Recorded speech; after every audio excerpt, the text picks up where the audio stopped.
Continuamos y es el momento de hablar de una novela que acaba de publicarse y que pone sobre la mesa una cuestión que nos atañe porque muchos de los problemas que tuvieron las mujeres a finales del siglo XIX para abrirse paso, en concreto en el sector periodístico, son perfectamente aplicables y extrapolables a algunas de las cuestiones a las que nos enfrentamos ahora mismo. Y de todo esto vamos a hablar con la periodista María Montesinos. Muy buenas tardes. Hola, buenas tardes. Tenemos aquí tu última novela, Una pasión escrita, que es la continuación de la primera, Un destino propio, ¿no? ¿O no cuenta como continuación? No, no es una continuación, son dos historias independientes. En Un destino propio tocaba más el tema de la educación y bueno, pues la educación de las niñas sobre todo, y en esta pues me centro más en lo que son las mujeres literatas, periodistas de aquella época. El hilo conductor, o sea, hay personajes que coinciden, pero son dos historias independientes.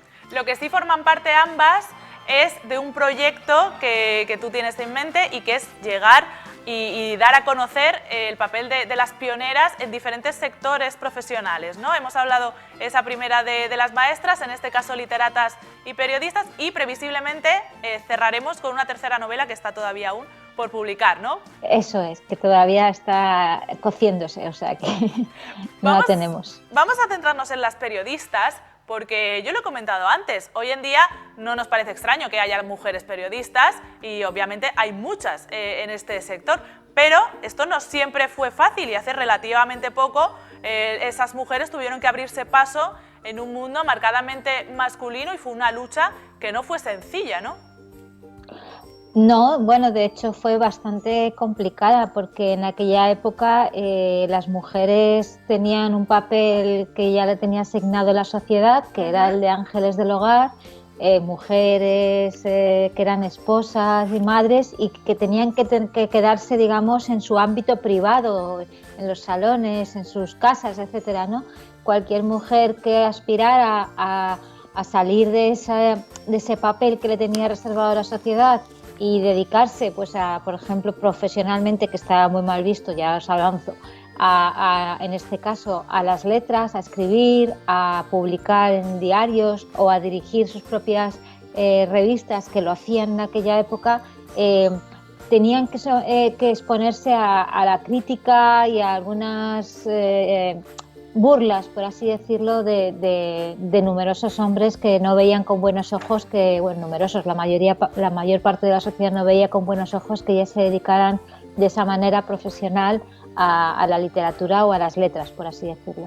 Esto es interesante porque este tono peyorativo con el que comentas que sus compañeros se dirigían a ellas, llamándolas literatas, como algo, ya hemos comentado, despectivo, también ocurría con la palabra poetisa, que la palabra poetisa también tenía esa connotación peyorativa, por eso hay muchas que ahora reivindican que no se use la palabra poetisa para las mujeres poetas y se la llame poetas. Tú estás al tanto también, ¿no?, de esta idea de nombrarlas como para ningunearla, ¿no?, como que escriben cosas de amor, cosas románticas, cosas ñoñas, y al final, pues eso, era una manera de exclusión y de humillación hacia estas mujeres. Claro, porque es que además pensaban que no tenían la suficiente capacidad intelectual como para razonar y para exponer su opinión con criterio, ¿no? Que eso es lo más sangrante, yo creo, ¿no? Que en aquella época las mujeres se las relegaba, digamos, al ámbito de los sentimientos también, del sentir, y no tanto de la razón, nada, porque los hombres eran los que dominaban los espacios que eran de la razón, del pensamiento, de las ideas. Por supuesto, ocupaban los cargos y los puestos relevantes en los espacios públicos, eran no solo el gobierno, la política, las redacciones de los periódicos, también eran los jueces, eran médicos, eran policías, eran abogados, todo estaba hecho a la medida de los hombres en todos los ámbitos de la vida, ¿no? Entonces las mujeres tenían solamente esa pequeña parcela de los sentimientos y de ahí se les permitía, pues eso, hacer poesía siempre que tratara ese tema de los sentimientos, escribir novelas siempre que también trataran el tema de los sentimientos y además dentro de la moral imperante de la época, que estaba muy marcada por la influencia de la Iglesia también en aquel Sí. momento, y bueno, y sin salirse un poco de ese mundo de las emociones y los sentimientos, porque más allá era el terreno de los hombres. Pero fíjate, incluso mujeres muy activistas y de una gran conciencia feminista, como me viene a la cabeza Concepción Arenal, por ejemplo, también sostenían que las mujeres había cotas o había profesiones a las que no podían acceder, como por ejemplo jueces, que has comentado, porque carecían de esa racionalidad, o cirujanas, porque igual su sensibilidad las hacía desmayarse. Quiero decir que incluso desde el pensamiento feminista se tenía esta idea paternal de hasta dónde podían llegar las mujeres, ¿no? A ver, porque yo creo que tampoco podemos mirar con los ojos actuales el Claro. mundo, el siglo aquel, ¿no? Entonces, por un lado, no había movimiento feminista en aquella época. Las mujeres que alzaban un poco la voz y que reclamaban igualdad, en el caso de Concepción Arenal, Emilia Pardo Bazán y algunas otras que también aparecen en la novela, Concepción Jimeno, Matilde Chernet, que pedían la educación y tal, reclamaban aspectos o derechos que ellas los veían como que les afectaban a ellas, pero por ejemplo a ninguna se le pasaba por la cabeza pedir el voto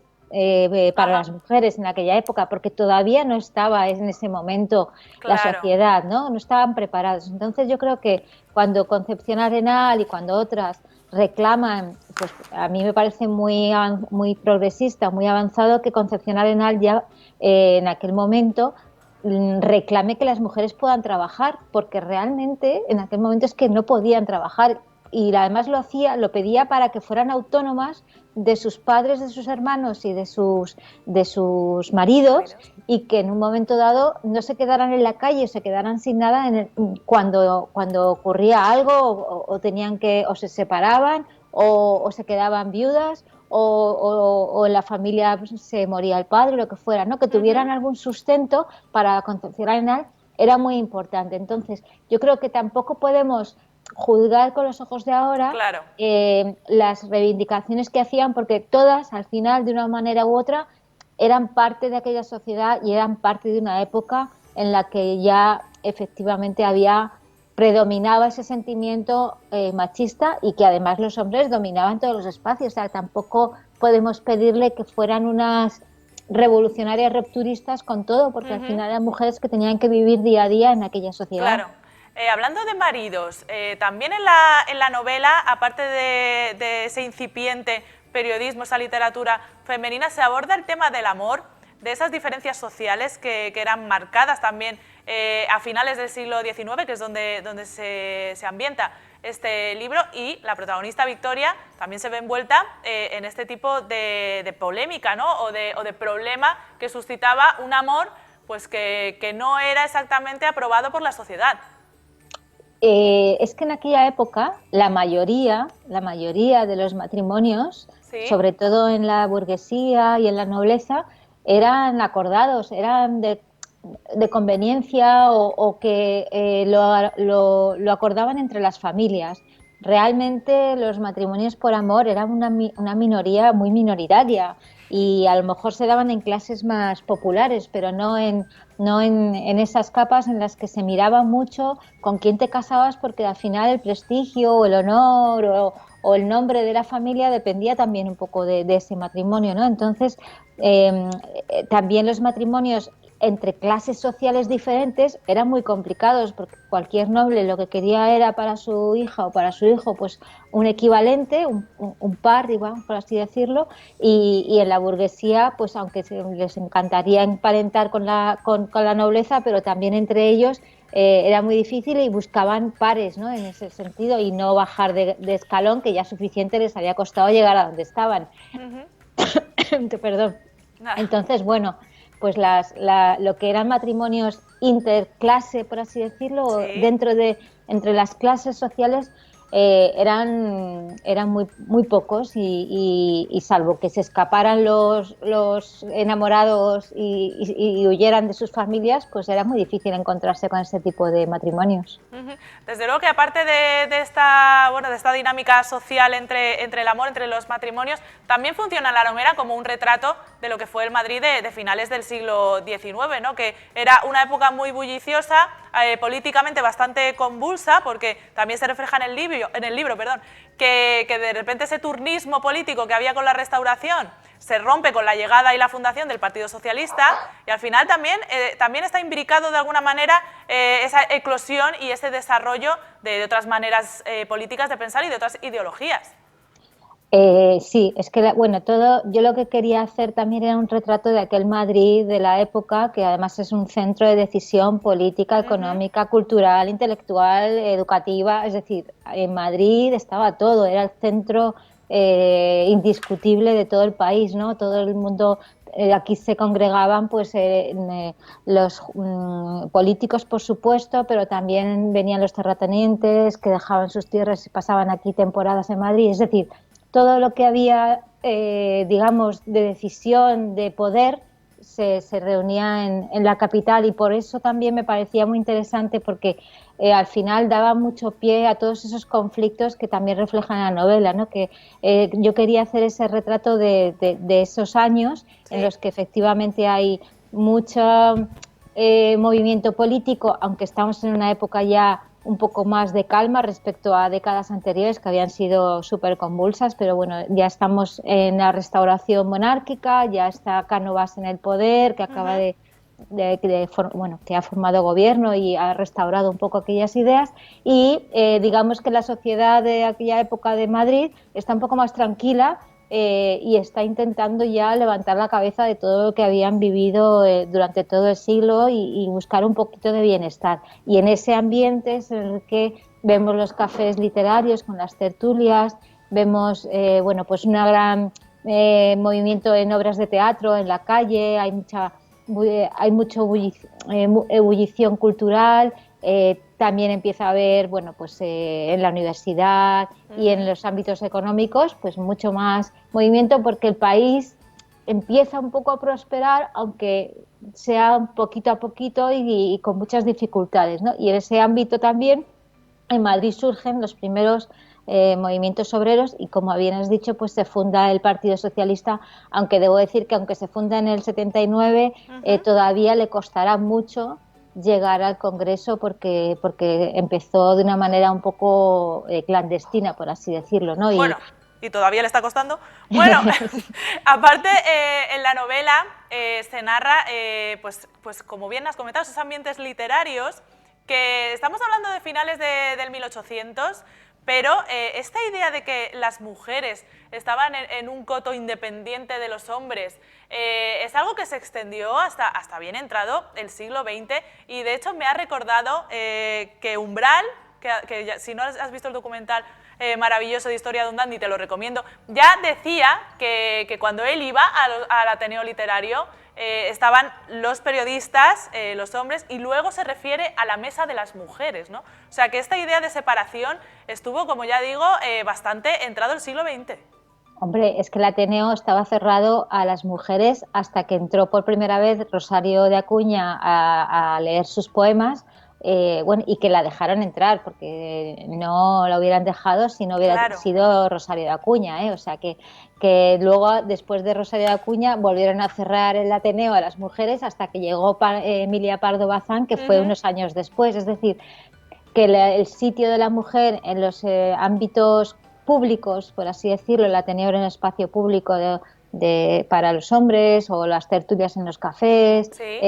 los foros que había, los círculos que también había, ¿no? Todos esos espacios no estaban abiertos a las mujeres, pues por lo que hemos hablado, ¿no? Que no se las consideraba ni se las reconocía como personas con un criterio y con una opinión que se merecieran estar ahí, ¿no? Entonces, efectivamente, eso ha pasado, y luego se adentró en el siglo XX, y todo lo que nos ha costado a lo largo del siglo XX, ¿no? También recuperar un poco esa voz que en aquel momento nos silenciaban. Bueno, ¿cómo sería la cosa que muchas tenían que disfrazarse de hombres para poder integrarse y que las miraran de igual a igual en estos sectores, ¿no? Al final, como decía Virginia Woolf, en la mayoría de casos anónimo